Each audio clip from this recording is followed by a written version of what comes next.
Siamane yo lunem do yo where are yo P ခုနတနေ့ဆရာမတို့ရဲ့အရေးအသွေးကမြင့်တက်လာမှာမြင့်တက်လာမှာပဲကျွန်တော်တို့ကကလေးတွေကအရေးသွေးကောင်းတဲ့တင် जा မှုကိုရမှာလေအရေးသွေးကောင်းတဲ့တင် जा မှုကိုရမှာအရေးသွေးကောင်းတဲ့ရလက်တွေကျွန်တော်တို့ကထွက်ပါဦးဆိုတော့ပထမတစ်ချက်ပေါ့နော်ပထမ3ချက်ပဲဆရာမတို့အဲ့ဒါမှတ်ထားပါအမြဲတမ်းလဲကျွန်တော်အဲ့ဒါပဲပြောပါတယ်ဆရာမတယောက်မှာကျွန်တော်တို့ဘာတွေနဲ့စစ်ဆေးမလဲဆို subject matter ပထမတစ်ခုပေါ့နော် subject matter တင် जा တင်တဲ့ဆရာမတင် जा နဲ့ပတ်သက်ရင်ကိုယ်အတန်မူလာတန်းဆိုလဲမူလာတန်းပေါ့နော်လေတန်းဆိုလဲလေတန်းပေါ့ဒီမူလာတန်းမှာတင်ရမယ်ဒီ subject နဲ့ပတ်သက်ပြီးတော့ဆရာမတို့ကကျွမ်းကျင်သိနေရမယ်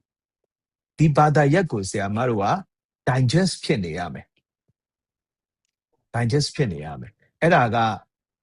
ဟိုဆရာမတို့လေ့လာအားနဲ့ဆိုင်တယ်နော်စာအုပ်ထဲကအကြောင်းအရာလေးတစ်ခုပဲဒီတင် जा အတွက်နီးလေးပဲဒါလေးပဲမဟုတ်ဘူးဒီဟာနဲ့ပတ်သက်ပြီး concept ကိုဆရာမတို့ကိုယ်တိုင်ကြည်နေရမယ်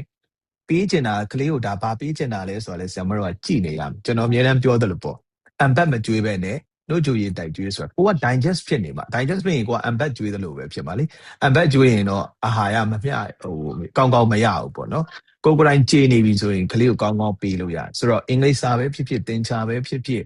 science ပဲဖြစ်ဖြစ်ကိုသင်တော့မဲ့ဟာကိုများရှာထားရမယ်များကြည်ညက်နေအောင်လုပ်ထားရမယ် subject matter ကိုသင်္ချာဆရာမဆိုသင်္ချာနဲ့ပတ်သက်ရင်အကုန်မေးလို့ရတယ်ဒီမူလာတန်းရဲ့ subject matter ပေါ့နော်တော့အင်္ဂလိပ်ဆိုလည်းဒီဟာနဲ့ပတ်သက်ပြီးတော့ဆရာမတို့ကကျွမ်းကျင်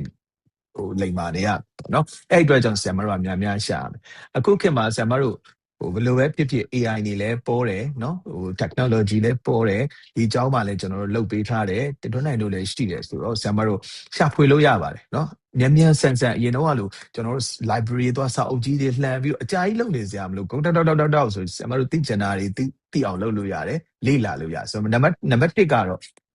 ဆရာမတို့ subject matter ကိုကျွမ်းကျင်နေအောင်လုပ်အောင်အဲ့ဒါဆရာမတို့ရဲ့အရေးသွေးတိုင်းနေတာတခုဖြစ်လာပြီနော်ဒုတိယတစ်ခု subject matter တော့ပိုင်နေပြီဒါပေမဲ့ကိုပဲပိုင်တာသူများမပေးတတ်ရင်လည်းမရဘူးဆရာမတယောက်ဖြစ်လာပြီဆို pedagogy ဆရာမတို့ကြည့်တယ်မလား pedagogy ဆိုတဲ့သင်ကြားမှုပညာကိုဆရာမတို့အခါကျွမ်းကျင်ရမယ်ဆရာမနဲ့ရိုးလူနဲ့မတူဘူးရိုးဘွဲရတယ်ရိုး PhD ထိရသွားတယ်အရန်ကျွမ်းတယ်အရန်နားလေတယ်ဒါပေမဲ့ pedagogy မတက်ဘူးသင်ကြားမှုပညာမတက်ရင်မသင်ပေးတတ်ဘူးစာမသင်တတ်ဘူးဆရာမတို့က teacher ဖြစ်နေတဲ့အတွက် pedagogy လို့ခေါ်တဲ့သင်ကြားမှုပညာ methodology တွေကိုဆရာမတို့ကကျွမ်းကျင်နေရခုနဆရာပြောတဲ့သင်ကြားနည်း22နည်းတို့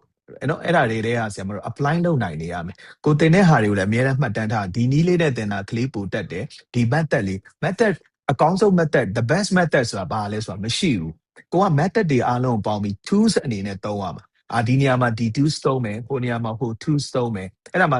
အကြောင်းသားနဲ့ကိုက်ညီတဲ့ tools တွေကိုဆရာမတို့ methodology တွေ pedagogy တွေကိုများလေ့လာထားရမယ်အခုဆရာမတို့သင်တန်းသွားတက်ကြတယ်ဒါလည်း pedagogy တွေသင်ပေးတာပဲလေနော်အဲ့ဒီဟာတွေဆရာမတို့ပိုကျွမ်းကျင်နေအောင်နော်21ရာစုမှာအခု trend တွေပြောင်းနေပြီဘယ်လိုနည်းနဲ့ကလေးတွေကသင်ယူနေကြလဲကလေးတွေရဲ့ဟိုသင်ယူမှုပုံစံတွေပြောင်းလာပြီအဲ့ဒါဆိုငါ traditional method ကိုသုံးလို့မရတော့ဘူးအရင်တော့ကသင်ထားတဲ့ဟာနဲ့အခုနဲ့ပေါင်းဆက်ပြီးတော့သင်ကြားနည်းတွေကိုငါတို့မောမှန်ရမယ်ဒါတွေမှဆရာမတို့ဒုတိယတစ်ချက်ပေါ့ subject matter ပိုင်းနဲ့ pedagogy ကျွမ်းကျင်တယ်အဲ့နှစ်ခုနဲ့လည်းမရပြန်ဘူးခဏဆရာကြီးပြောတယ်မပါလိုက်ဆရာကြီးပြောတယ်ဒီဖောင်းကိုတတ်ရဝဲရမယ် mindset တွေဒါတွေကတတိယတစ်ချက်ဖြစ်တဲ့ personality ကျွန်တော်အမြဲတမ်းပြောတယ်မီတင်တိုင်းမှာပြောတယ်အဲ့၃ချက်ကိုလေနော် personality ရုပ်ပိုင်းဆိုင်ရာစိတ်ပိုင်းဆိုင်ရာဆရာမတို့ရဲ့အရေးအသွေးကိုရည်ကိုသွေးတွေရတယ်တိဆောက်နေရမယ်ဆရာမဖြစ်နေတဲ့အတွက်လေခုနပြောသလိုuniform တရဝတ်တာဆရာမလို့ခံယူလိုက်တာ ਨੇ အိမ်ဒီကနေအိမ်ပြန်တယ် uniform နဲ့အိမ်ပြန်တယ်ကိုရဲ့အိုမူရာနှုတ်အမူရာကိုရဲ့ uniform ဝတ်စားစင်ရင်ပုံဒါတွေကအစစံပြတယောက်အနေနဲ့ဖြစ်နေရမယ်ဒါကိုတစ်ခါတလေကျတော့အခုနောက်ပိုင်းကျဟာဒါကြီးကမလိုပါဘူးလို့ဘာလို့တချို့ပြောတဲ့ဟိုစိတ်ဟာတွေတောင်တွေ့တယ် no ကျွန်တော်ကတော့အဲ့ဒါကိုလက်မခံဘူးเนาะကျွန်တော်ကတော့လက်မခံဘူးဆရာမဖြစ်လာရင်ကိုရီကိုသွေးရုပ်ပိုင်းဆိုင်ရာအောင်စိတ်ပိုင်းဆိုင်ရာအောင်ရှိနေရမှာကြည့်လိုက်တာနဲ့စံပြဖြစ်နေရတယ်ကိုအမူအရာနှုတ်အမူအရာရှိနေရမှာအဲ့ဒါကလည်းဘာနဲ့ဆိုင်လဲဆိုတော့တန်ဖိုးထားမှုနဲ့ဆိုင်တယ်ငါဆရာမတယောက်ဖြစ်လာပြီဆိုရင်ကိုယ့်ရဲ့အလုပ်ကိုင်ကိုယ့်ရဲ့ profession ကိုတန်ဖိုးထားနေရမယ်ဂုဏ်ယူနေရမယ်ဆရာမတယောက်ငါ value ရှိတယ်ငါမှာတန်ဖိုးရှိတယ်အဲ့တန်ဖိုးနဲ့အညီ ငါနေထိုင်မယ်ဆိုတဲ့တန်ဖိုးတစ်ခုထားလိုက်ရင်အဲ့ဒါကအလိုလိုဖြစ်တယ်ဆရာမအလိုလိုဖြစ်တယ်ကျွန်တော်ဆိုငါ educator ပဲငါ teacher ပဲလို့ခံယူလိုက်တာနဲ့စကားပြောတာအစားတွားတာလှုပ်ရှားတာနေတာထိုင်တာအပြင်မှာ public တဲ့တွားရင်အမြဲတမ်းဟိုစင်ချင်းနေတယ်စင်ချင်းပြောတယ်အဲ့ဘာဖြစ်လို့လဲဆိုငါ teacher ပဲငါဟာဆရာတယောက်ပဲဆိုတော့ခံယူချက်နဲ့တန်ဖိုးထားမှုအဲ့ဒီအတွက်ကြောင့်ဆရာမတို့ခုနပြောတဲ့ personality မှာရုပ်ပိုင်းဆိုင်ရာကိုလည်းဆရာမတို့သတိထားရမယ်ခုနစိတ်ပိုင်းဆိုင်ရာဖြစ်တဲ့ကိုယ်ရည်ကိုယ်သွေးတွေလည်းဆရာမတို့သတိထားရမယ်ခုနပြောတဲ့ဒီအရေးသွေးပိုင်းဆိုင်ရာเนาะစင်ကျင်တုံတရားတွေအသိဉာဏ်ပိုင်းတွေဒါတွေက level ကမြင့်ကုန်မြင့်နေရမယ်เนาะယဉ်ကျေးမှုအဆဆရမြင့်နေရမယ်အဲ့ဒီ၃ချက်ဒါမှ subject မှာအဲ့၃ချက်ပြီးမှပဲကျွန်တော်တို့ကquality ကောင်းတဲ့ teacher ပေါ့เนาะအရေးသွေးမြင့်တဲ့ဆရာတယောက်အနေနဲ့ကျွန်တော်ကတော့တတ်မှတ်တယ်เนาะဘာတရက်ကျွမ်းကျင်တယ်မတင်တတ်ဘူး pedagogy မကျွမ်းဘူးမရဘူးဘာတရက်ကိုကျွမ်းကျင်ဘယ်လောက်ပဲ PhD ဖြစ်နေပြီမရဘူး pedagogy ကျွမ်းပြီဆိုမှဒါဆရာမဒုတိယအရေးသွေးpedagogy လည်းကောင်းတယ်ဘာတရက်လည်းအရန်ကျွမ်းကျင်တယ်ဒါပေမဲ့ဗျမ်းမလား personality ကိုယ်သွေးညံ့နေရင်လည်းလုံးဝမရအောင်เนาะပြန်လည်နေအောင်တော်နေပါစေเนาะပြန်လည်နေအောင်ကဘာကြော်နေပါစေစာလည်းကောင်းတယ် pedagogy လည်းကောင်းတယ်ကိုယ်သွေးက0ဆိုရင်အလကားပဲဆရာရဲ့အရေးသွေးနဲ့မပြည့်ဘူးလို့ကျွန်တော်တော့တတ်မှတ်တယ်ဆိုတော့ကြည့်လိုက်တာနဲ့တွင်ပြမှုရာကိုယ်မူရာနှုတ်မူရာစိတ်ပိုင်းဆိုင်ရာအဲ့ဒါဒီ personality လည်းကောင်းပြီအဲ့၃ချက်ပြည့်စုံပြီဆိုကျွန်တော်တို့တကယ်ကိုတန်ဖိုးရှိတယ်တကယ်ကိုကျောင်းသားတွေရောကျွန်တော်တို့ community ကရောတန်ဖိုးထားတဲ့ဆရာတယောက်အနေနဲ့ဆရာမတို့ရပြီပေါ့နော်ဆိုတော့အဲ့ဒီ၃ချက်ကိုအမြဲတမ်းကောင်းတဲ့ထည့်ထားပေးပါကောင်းတဲ့ထည့်ပြီးအမြဲတမ်းအများကြီးလည်းမဟုတ်ဘူးလေဒီ၃ချက်လေးပဲเนาะအဲ့ဒါကိုဆရာမတို့အမြဲတမ်းquality ဖြစ်နေအောင်လုပ်ပါကျွန်တော်တို့စစ်ဆေးပြီဆိုလဲဆရာမတို့ကို